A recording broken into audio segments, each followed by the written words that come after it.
Assalamualaikum warahmatullahi wabarakatuh.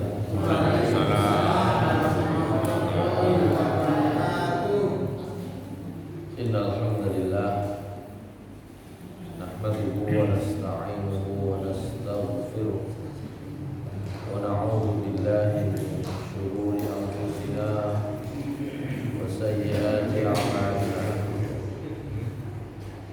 May yahdihillahu fala mudilla lahu wa may yudlilhu fala hadiya lahu. Asyhadu an la ilaha illallah wahdahu la syarika lahu wa asyhadu anna Muhammadan abduhu wa rasuluhu la nabiyya ba'dah. Allahumma shalli wa sallim wa barik ala nabiyyina Muhammad wa ala alihi wa sahbihi wa mawalih. Rabbi shrah li sadri wa yassir li amri wahlul 'uqdatam min lisani yafqahu qawli. Rabbi zidni 'ilma warzuqni fahma bi rahmatika ya arhamar rahimin. Qala Allah ta'ala fi kitabihil karim, a'udzu billahi minasy syaithanir rajim. Bismillahirrahmanirrahim. Ya ayyuhalladzina amanu taqullaha haqqa tuqatih wa la tamutunna illa wa antum muslimun. Shadaqallahul azim. Jamaah salat maghrib kajian ini di Musholla Darussalam yang dimuliakan Allah Subhanahu wa taala. Pertama, mari kita bersyukur kepada Allah Subhanahu wa taala atas karunia dan rahmat yang sudah dianugerahkan oleh Allah Subhanahu wa taala kepada kita sekalian. Shalawat dan salam mudah-mudahan senantiasa tercurah kepada Nabi kita, Nabi Muhammad sallallahu alaihi wasallam, kepada keluarga beliau, para sahabat, orang-orang yang mengikuti jalan Rasulullah sallallahu alaihi wasallam hingga hari akhir nanti.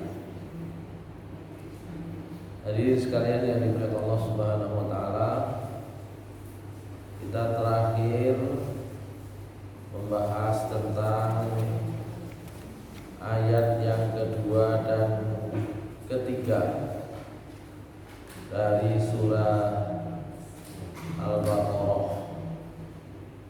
Allah Subhanahu wa taala memberikan kepada kita gambaran tentang ciri orang-orang yang beriman, yang bertakwa, yakni mereka adalah orang yang pertama beriman kepada perkara-perkara yang gaib, perkara-perkara yang memang tidak hadir secara langsung pada kehidupan mereka saat itu. Bagi kita, perkara yang gaib itu pertama bisa jadi adalah peristiwa-peristiwa masa lampau yang memang kita tidak mengalaminya.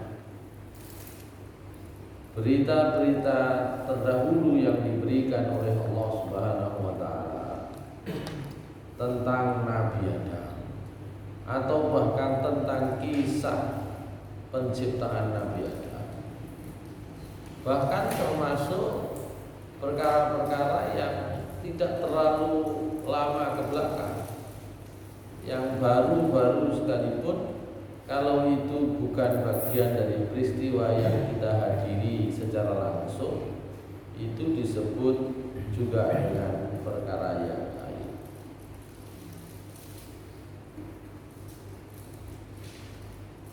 Atau terkait apalagi dengan keberadaan Allah Subhanahu wa taala, tentang malaikat-malaikatnya, tentang apa saja yang menjadi perkara yang disembunyikan oleh Allah bagi kita pada saat ini. Meskipun pada saat-saat yang lain, pada waktu-waktu tertentu itu akan ditunjukkan oleh Allah Subhanahu wa taala kepada kita sekalian.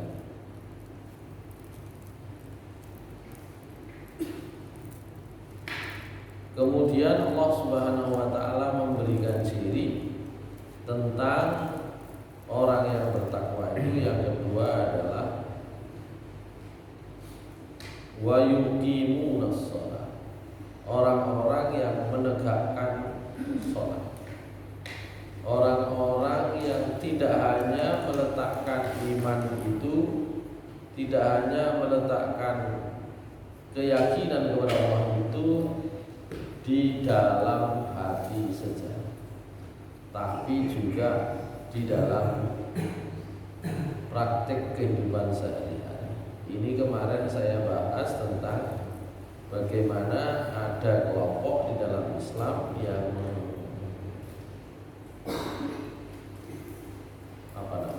yang mengeluarkan atau yang tidak memasukkan amal bagian dari iman.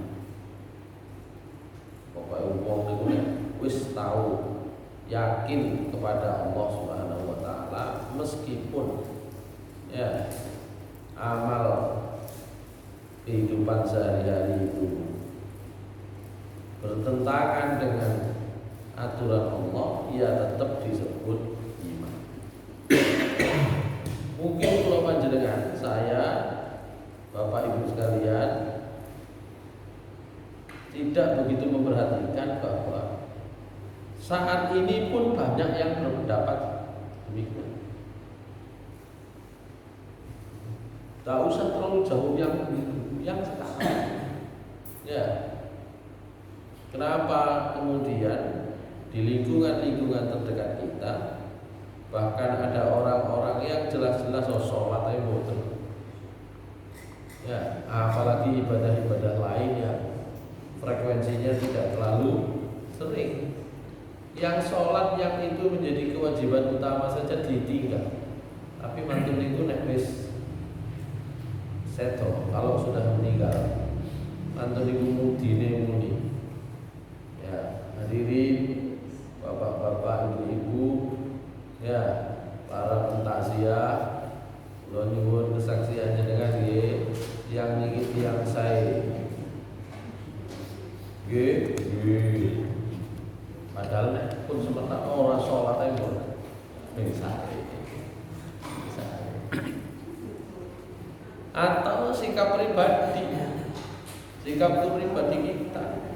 Wis gak usah melok-melok buat sholat, bakal sholat, pokoknya mau Islam misalnya. Hal-hal yang begini di sekitar kita itu banyak. Jadi tidak perlu jauh-jauh menengok ke belakang bahwa dulu itu menjadi kelompok yang berbeda pendapat, berseberangan pendapat dengan kebanyakan umat Islam. Saat ini ya, gitu. Begitu pula sebaliknya, yang kencengin nemen itu, gitu. Ojo maneh ora sholat, ya. Ojo maneh ora sholat. Bab politik lo tadi, swarga neraka gitu misalnya. Meskipun memang setiap kita pasti akan mempertanggungjawabkan sikap apapun, bukan hanya politik. Ya, sikap politik tentu tanggung jawabnya sampai akhirat. Itu jelas mau. Ya, Allah Subhanahu wa taala sudah menyatakan, a'udzubillahi minasyaitonirrajim, faman ya'mal mithqala dzarratin khairan yarah wa man ya'mal mithqala dzarratin syarran yarah. Cuma teman-teman kadang-kadang seperti kalau pengalaman sekarang, nggak usah pengalaman yang dulu. Pengalaman sekarang jangan masih ingat ya beberapa waktu yang lalu kayak di Aceh gitu ya. Saya masih ingat sekali di Aceh ketika masih ada gerakan Aceh Merdeka, mereka berjuang gitu kan. Dia berjuang Islami. Ya, sing ditugasno nang kono nggih wong Islam juga. Apakah polisi, apakah brimob, apakah tentara ya kan? Waduh Islami ya tembak-tembakan. Gitu. Karena dianggap siji nek belani Indonesia dianggap sudah layak ya layak, kalau orang dibunuh layak. Begitu pula sebaliknya. Masih itu wong Islam nek berontak ya ditembak. Gitu kan? Ini yang sederhana yang sekitar kita itu sih. Atau yang belakangan itu dalam hal-hal yang terkait dengan paham yang keras gitu ya, terorisme, radikalisme, kadang-kadang urung lakoni wis ditembak isi misalnya ya. Nah, gitu ya.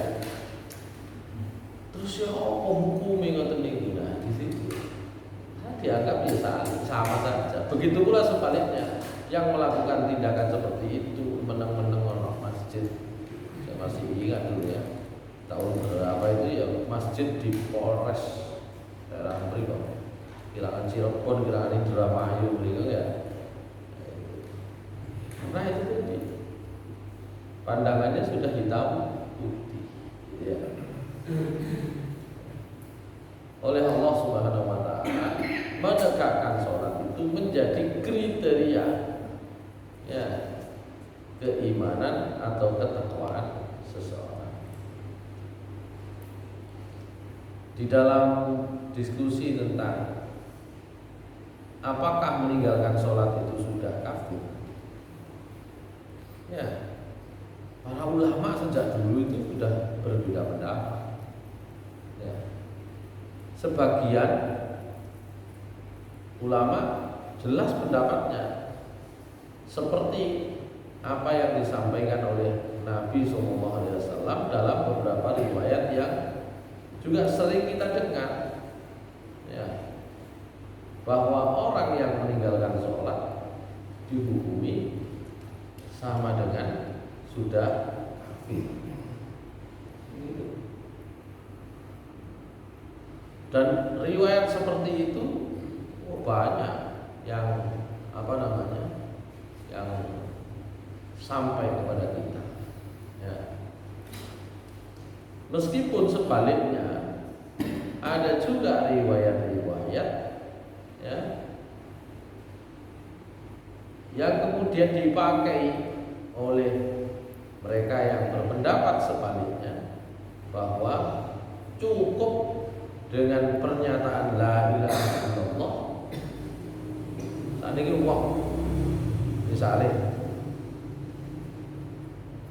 contohlah Umar bin Khattab, ya.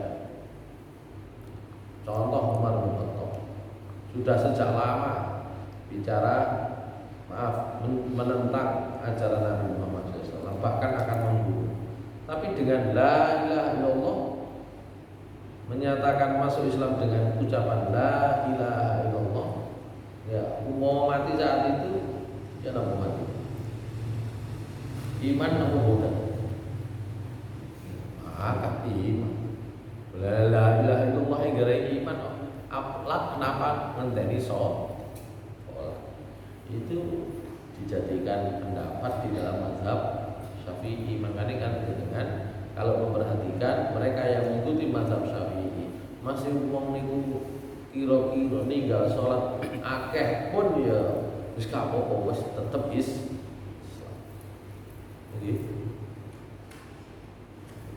Ini ya di kalangan umat Islam, di kalangan para ulama itu juga masih belum sepakat tentang hukum orang yang meninggalkan sholat. Banyak Rasulullah SAW menyatakan bainal rajuli wa bainal kufri tarkus sholat. Ya, sing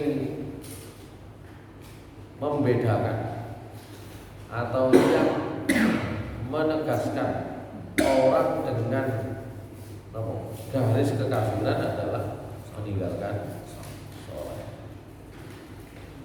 Jadi meninggal sholat kafir. Nah itu bagi sebagian orang mosok jelas kalau mau dibantah.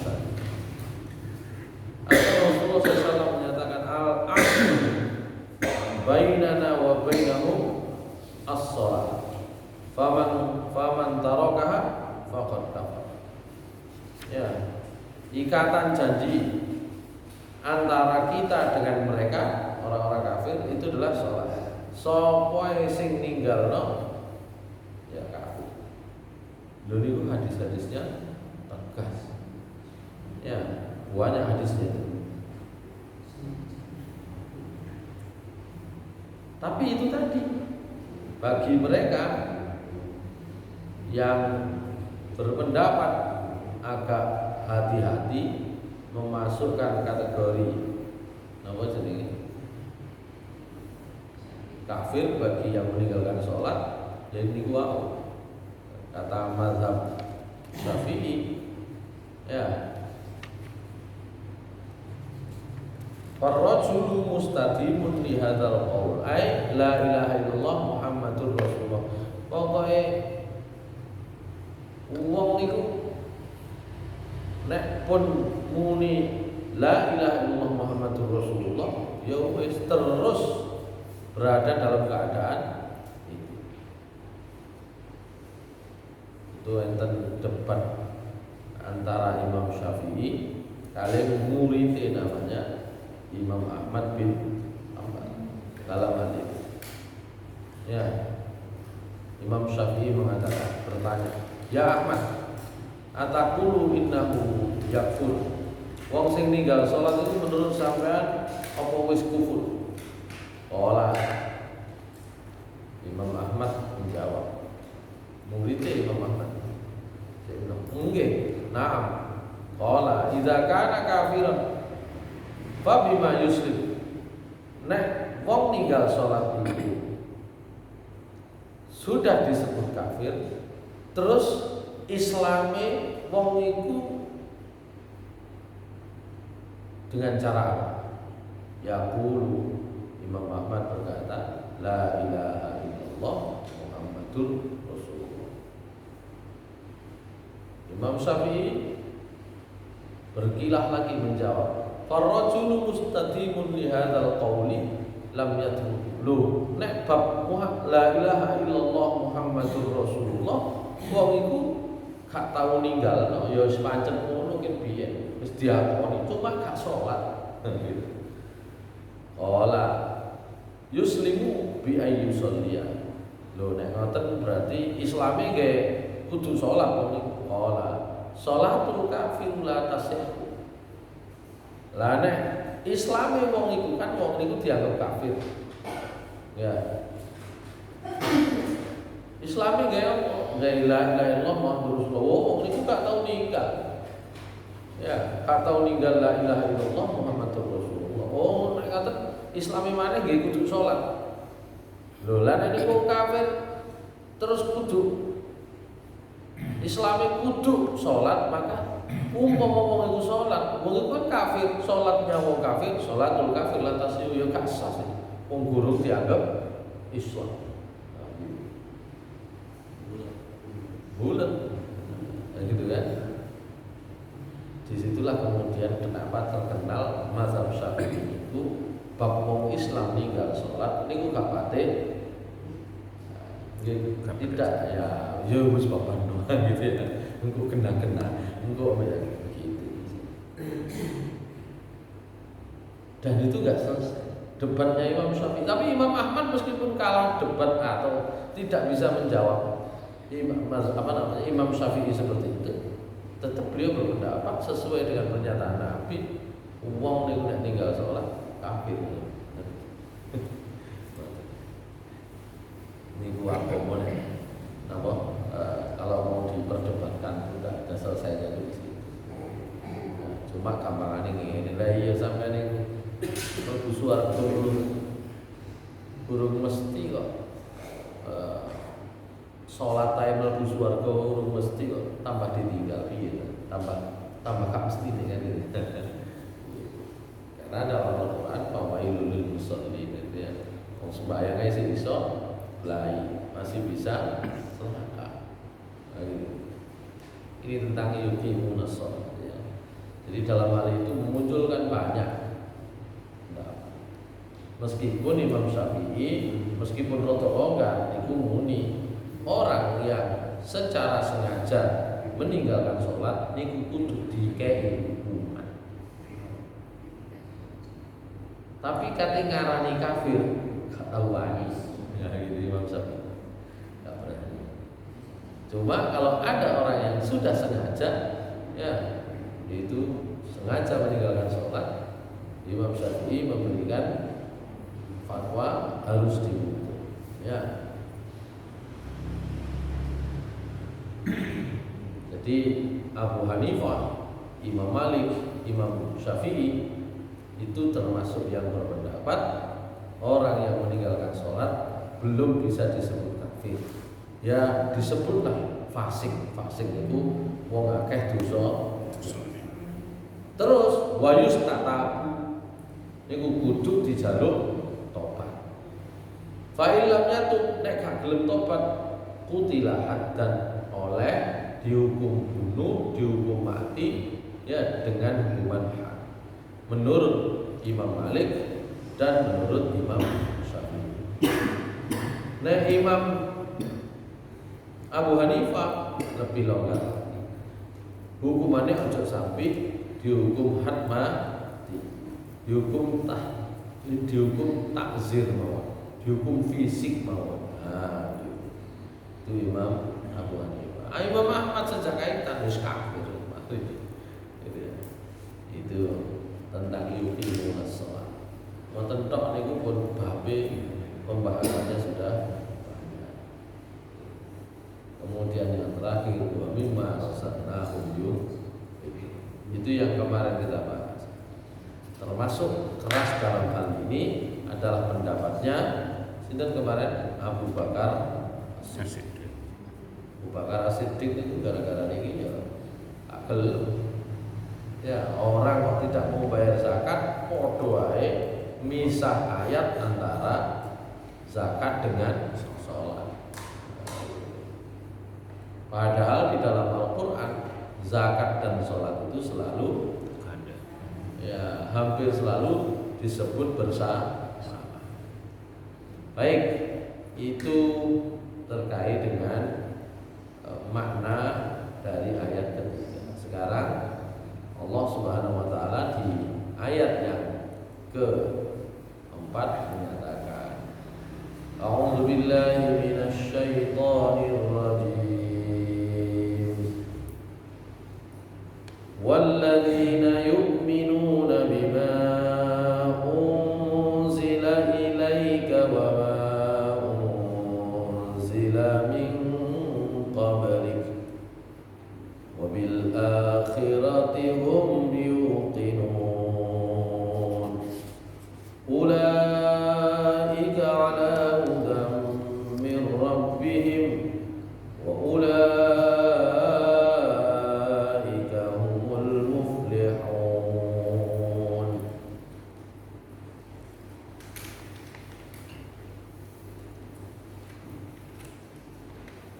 Walladzina yu'minuna bima unzila ilaika. ciri orang yang bertakwa yang keempat itu adalah mereka adalah orang-orang yang mau ya mengimani, meyakini terhadap apa saja yang sudah diturunkan oleh Allah kepada engkau wahai Nabi Muhammad, yaitu Al-Quran ya.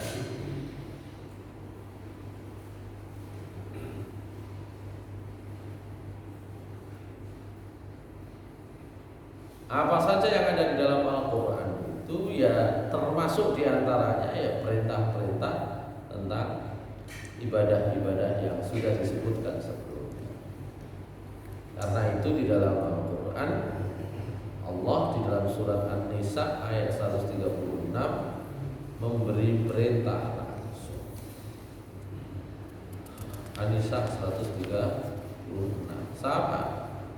Ya ayyuhalladzina amanu aminu billahi wa rasulihi wal kitabil ladzi nuzzila ala rasulih wal kitabil ladzi nazzala ala rasulih wal kitabil ladzi anzala min qabl.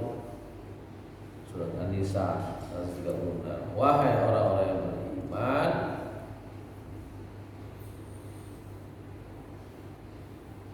berimanlah kalian kepada Allah dan Rasul-Nya, juga kepada kitab yang sudah diturunkan oleh Allah kepada Rasul-Nya tersebut, juga beriman kepada kitab yang sudah diturunkannya sebelum Nabi Muhammad SAW.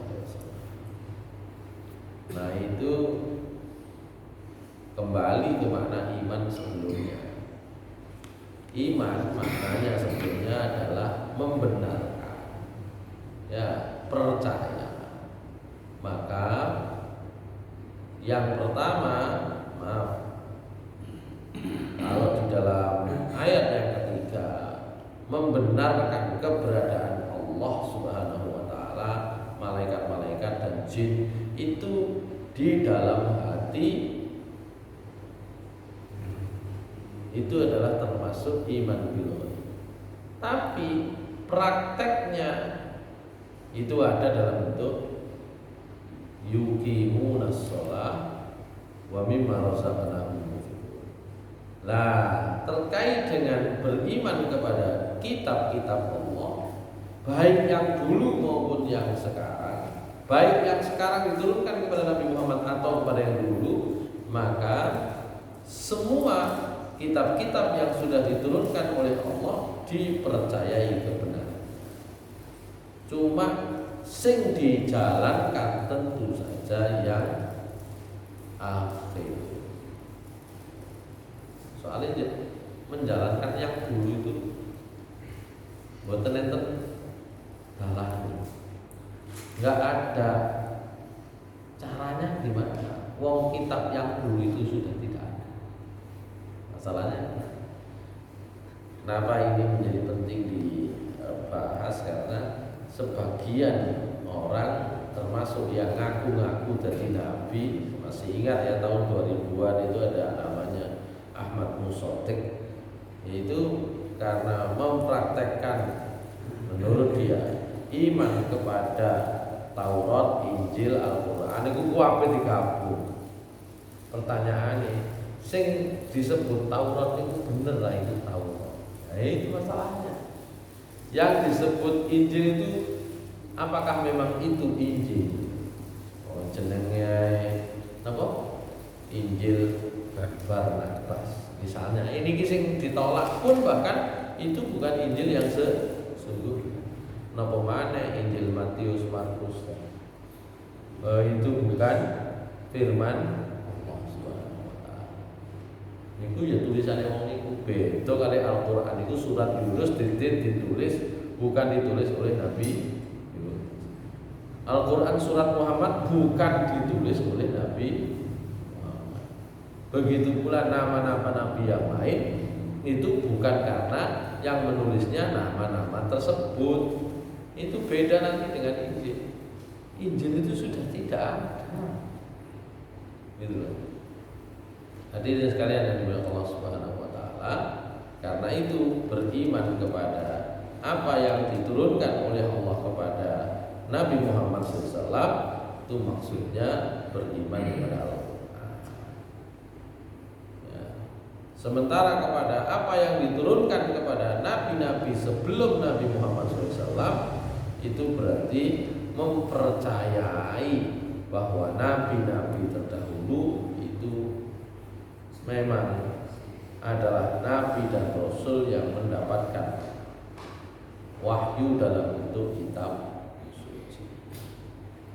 Angkene dalam tafsir Al-Qurtubi niku disebut pinten jumlah. Ada riwayat yang terkait dengan pertanyaan.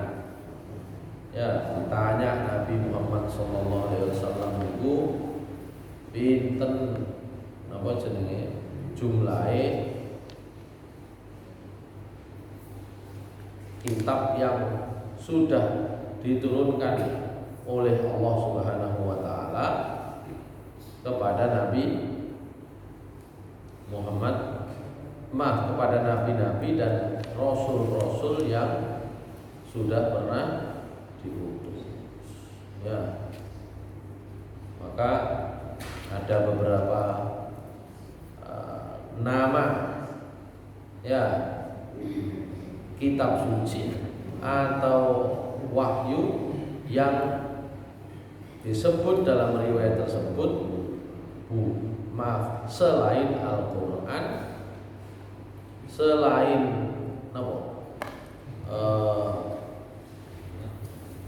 Taurat, selain Zabur dan Injil. Cuma riwayat-riwayat di dalam kitab tafsir itu sebagiannya secara dalil itu memang perlu perlu diperhatikan kesahihan. Cuma dalam pembahasan tafsir biasanya pokoknya penjelasan, pokoknya enten tafsir termasuk keterangan-keterangan yang membantu itu pun cukup. Gitu loh. Saya bacakan misalnya ya riwayat yang dikutip dalam tafsir Al-Qurtubi tentang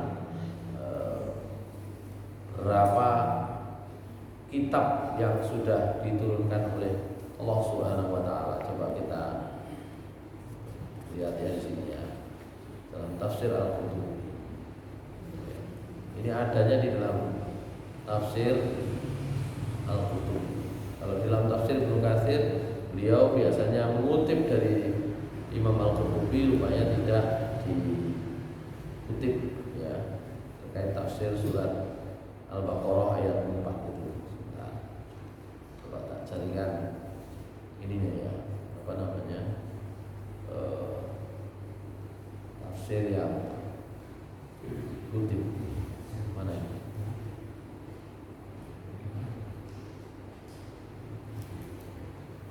Soalnya jadi pada Nabi Ibrahim sendiri itu diturunkan namanya suhuf, gitu ya. Kalau pada Nabi Musa diturunkan bukan hanya suhuf, bukan hanya Taurat, tapi juga suhuf. Makanya di akhir surat Al-A'la Allah Subhanahu wa taala kan menyatakan ya suhufi Ibrahim wa Musa. Innahu lafis suhufil ula suhufi Ibrahim wa Musa. Ya. Suhufnya Nabi Ibrahim dan suhufnya Nabi Musa. Saya sering memberikan gambaran dengan demikian bahwa Nabi Musa alaihissalam itu berada di dalam dua periode transisi teknologi. Mulai wong niku saged nulis, nggak ada media untuk penulisan. Ya, sing disebut suhuf atau lembaran pada saat itu bukan hanya kertas, tapi juga kulit binatang, juga daun atau kulit pohon, itu disebut dengan suhuf. Tapi Nabi Musa juga hidup pada masa di mana orang sudah mulai membukukan, karena namanya kitab itu adalah lembaran-lembaran yang diapit dua sampul, itu kitab. Sehingga Nabi Musa itu hidup pada masa di mana orang sudah mengalami kemajuan, sehingga bukan hanya tulisan itu ada di dalam lembaran-lembaran, tapi pun dikumpul. Maka disebutlah Nabi Musa itu memperoleh wahyu yang kemudian ditulis dalam suhuf, tapi juga ya ditulis di dalam lembaran-lembaran yang kemudian nanti dibukukan. Itu Nabi Musa alaihissalam. Coba ya kita lihat ini.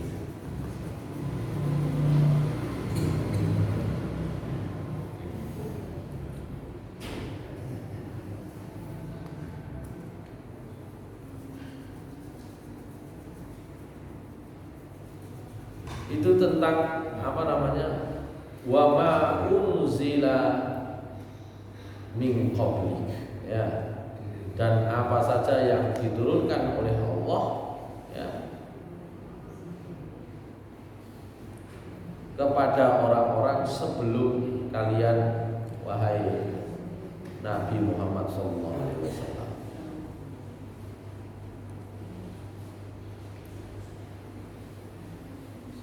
Ini riwayatnya seperti ini. Kita apa namanya, coba baca. Kebetulan riwayat ini kan tidak apa namanya, secara sanad dalam ilmu hadis ini sebagiannya menyebut yang kayak gini sebagai Israiliyah, ya, sebagai Israiliyah. Saya tadi mencoba nyari tulisannya kecil-kecil gini.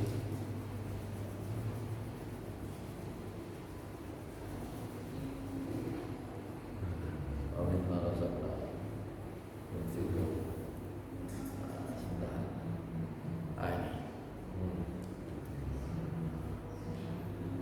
Riwayatnya begini.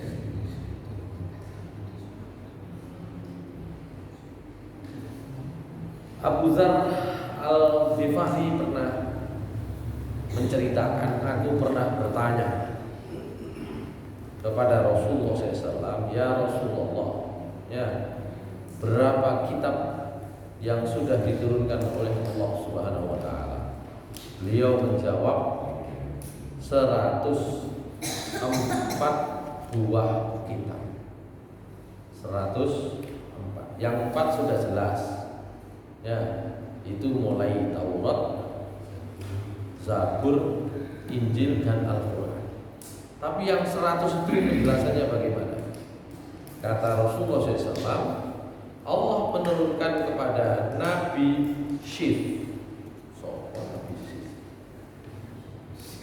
Syith. Ya, Nabi Syith itu adalah anaknya Nabi Adam. Ya. Setelah sinten Qabil dan Habil. Ya. Setelah Qabil dan Habil. Qabil dan Habil paten-patenan. Nah, setelah itu Nabi Adam masih memiliki anak lagi Nah, di antaranya adalah Nabi Sis, ya, yang kemudian menurunkan keturunan-keturunan. Dalam beberapa riwayat, Nabi Adam itu diperkirakan hidup kurang lebih 6.000 sampai 8.000 tahun yang lalu. Maaf, sebelum Masehi. Jadi nek umpama umure Nabi Adam itu tidak pernah disebut ya dalam Al-Qur'an. Sing disebut dalam Al-Qur'an secara tegas itu Nabi Nuh 950 tahun. Nabi Nuh itu masuk cicit, ya kan gitu ya. Nanti setelah, kalau biasa di awalan 25 nabi, setelah Nabi Adam, Idris, Nuh, gitu kan.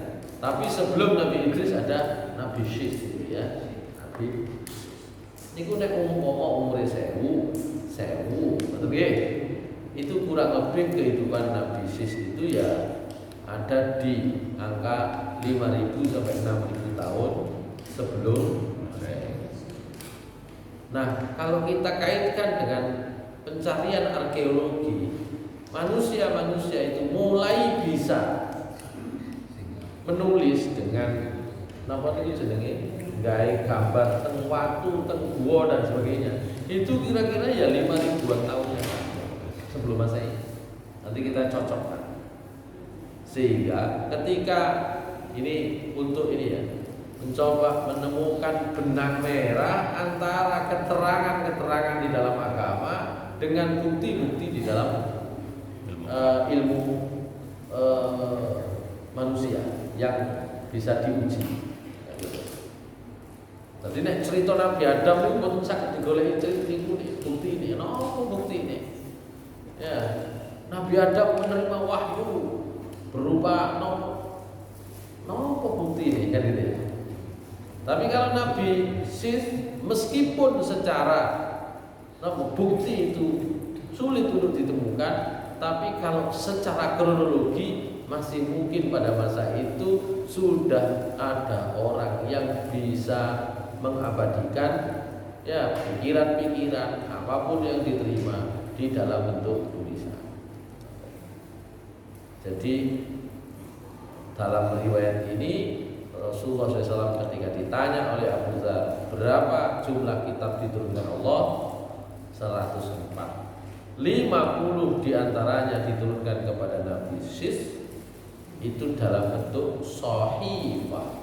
Sahifah itu lembaran gini mau nang watu ngeten nggih dianggap lembaran.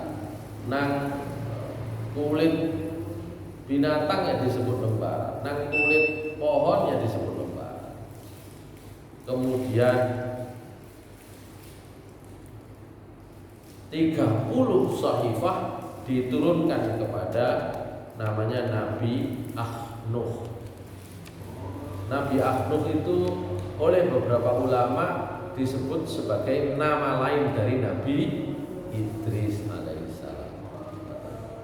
Nabi ada 30 sahifah. Ya. Itu yang kedua. Ya. Kemudian kepada Nabi Ibrahim itu adalah ada 10 sahifah. Itu loh, 50, 30, 10. Sementara kepada Nabi Musa Allah turunkan Taurat dan 10 sahifah. Pun satu siji ditambah Zabur, Injil dan Al-Qur'an. Riwayat hadis ini adalah riwayat Abu Hatim Al-Busti dan Husain Al-Ajuri. Ya.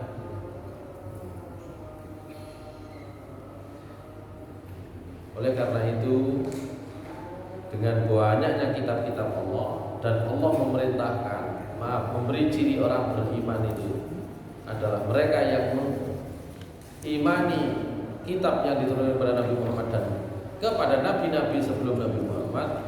Mungkin ada yang takut, ya apa carane ngimani kita sing akeh iki, yang banyak, yang dulu-dulu itu. Pertama,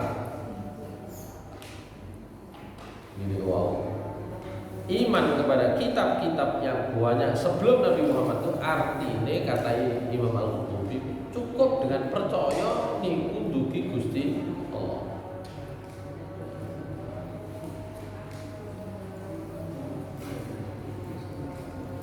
Yang kedua, tentu saja mengimani apa yang masih bertahan di dalam isi kitab tersebut. Itu dalam bahasa agama namanya syar'u man qabla, dalam bahasa usul fikih itu namanya syariat orang terdahulu. Sunat niku napa syariate dimulai ini Nabi Muhammad SAW buat sejak Nabi Ibrahim. Maka berarti diberi kesimpulan, di antara perintah Allah kepada Nabi Ibrahim itu adalah sunat atau khitah misalnya. Bahkan tidak hanya itu, tapi yang disebut dengan 5 perkara yang disebut dengan urusan fitrah, ya itu adalah syariat yang diberikan kepada Nabi Ibrahim. Ketika dengan baca surat Al-Baqarah ayat 124 nanti, A'udzubillahi minasyaitonirrajim. Wa idzi batala Ibrahim rabbuhu bikalimatin fa atammahun qala inni ja'iluka lin-nasi imama qala wa min dzurriyyati qala la yanalu 'ahdidz zalimin. Wa idzi batala, dan ingatlah ketika memberi ujian Ibrahim kepada Nabi Ibrahim, sinten rabbuhu, pangerannya, Tuhannya. Ya. Jadi ingatlah ketika Allah Subhanahu wa taala menguji Nabi Ibrahim bi kalimatin, dengan beberapa perintah kalimat perintah. Niku enten sing maknani perintah itu adalah perintah mendirikan Ka'bah, membangun Ka'bah. Tapi ada juga yang mengartikan perintah itu adalah perintah untuk khitan, perintah untuk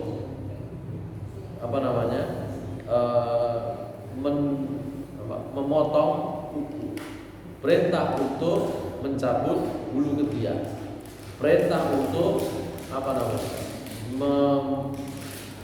mencukur kumis, perintah untuk mencukur bulu kemaluan. Nah, itulah yang kemudian ini syariatnya sejak Nabi Ibrahim. Jadi bagaimana beriman kepada kitab-kitab sebelum Nabi Muhammad SAW? Ya, menjalankan perintah Allah yang sudah diturunkan sejak nabi-nabi sebelumnya, asal itu tidak dihapus oleh syariat yang diturunkan oleh Allah kepada Nabi Muhammad SAW. Termasuk sholat, termasuk poso. Itu bukan hanya diberikan kepada umatnya Nabi Muhammad SAW. Umat-umat terdahulu sama, gitu. Cuma ada beberapa penyesuaian, termasuk misalnya dalam hal jumlah. Lah sing pun dihapus kira-kira napa? Misalnya sing dihapus, kalau umatnya Nabi Musa alaihissalam, nek umpama klambine niku kena pipis niku kudu diketok.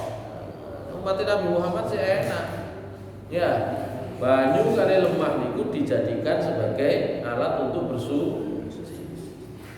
Ini keutamaan yang diberikan oleh Allah kepada Nabi Muhammad SAW dan umatnya. Zaman Nabi Musa alaihissalam klambi kena najis, kotor. Oh ya, kira-kira suwe-suwe teknik ini ya klambi ini ya. Begitu. Jadi ada syariat-syariat yang dihapus. Tentang makanan juga begitu. Itu mana walladzina yu'minuna bima unzila ilaika wa ma unzila min qablika wa bil akhiril yu'minun. Nah, iman kepada Al-Qur'an otomatis dia percaya, dia praktek. Tapi bagaimana kalau iman kepada kitab yang diturunkan oleh Allah sebelum Nabi Muhammad SAW? Sama, ya iman, ya mempraktekkan dan meyakini itu adalah syariat sejak sebelum Nabi Muhammad SAW selama tidak dihapus. Ini podong ilmu haji. Ya, itu tata caranya, kaifiyahnya, ketentuannya, ya sebenarnya tidak hanya berlaku pada masa Nabi Muhammad SAW. Itu iman kepada apa yang diturunkan oleh Allah kepada Nabi Muhammad SAW dan kepada nabi-nabi sebelum Nabi Muhammad SAW. Wa bil akhirati hum yuqinun, dengan akhirat mereka yakin. Itu ciri yang ke-6. Jadi kalau yang keempat tadi iman kepada Al-Quran, kelima iman kepada apa yang diturunkan oleh Allah kepada nabi-nabi sebelum Nabi Muhammad SAW. Yang ketujuh adalah mereka juga yakin terhadap hari akhir. Ulaika ala hudan mir rabbihim wa ulaika humul muflihun. Mereka itu adalah orang-orang yang berada pada petunjuk Tuhan mereka. Wa ulaika humul muflihun. Mereka itulah orang-orang yang muflihun, orang-orang yang beruntung. Masyaallah muslimin rahimahullah. Saya kira demikian. Jadi yang bisa kita ambil kesimpulan, iman itu memang ada di dalam hati, tapi kemudian diminta untuk pembuktiannya dalam bentuk amal soleh. Tidak cukup hanya apa yang diyakini, meskipun sebagian ulama berpendapat pokoknya tahu muni la ilaha illallah Muhammadur Rasulullah wis pokoknya wong Islam gitu ya, masih ora sholat.